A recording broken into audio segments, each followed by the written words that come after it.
ഉത്തർപ്രദേശിലെ നോയിഡയിൽ സമരം ചെയ്യുന്ന തൊഴിലാളികൾക്ക് ഐക്യദാർഢ്യം പ്രഖ്യാപിച്ചും ലേബർ കോഡുകൾ പിൻവലിക്കണമെന്നാവശ്യപ്പെട്ടുകൊണ്ടും CITU കൊടകര കോർഡിനേഷൻ കമ്മിറ്റിയുടെ നേതൃത്വത്തിൽ പ്രതിഷേധ യോഗം നടത്തി. കൊടകര മേൽപ്പാലം ജംഗ്ഷനിൽ നടത്തിയ പ്രതിഷേധ യോഗം CITU Kodakara area vice president TA Unnikrishnan ഉദ്ഘാടനം ചെയ്തു.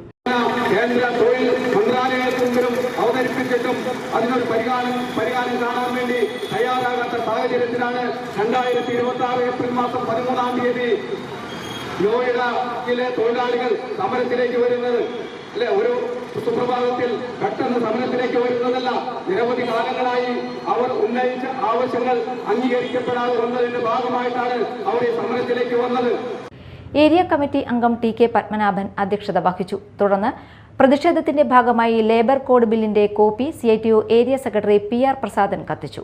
CPM local secretary KD Appachan, coordination convener MK Mohanan, KV Risan, TS Ashish, VK Mukundan, panchayat അംഗം KK സുരേഷ്, പഞ്ചായത്ത് അംഗം റോസിലി പാപ്പച്ചൻ, ബിന്ദു KC, രജനി MC, അജിത സജീവ് എന്നിവർ സംസാരിച്ചു.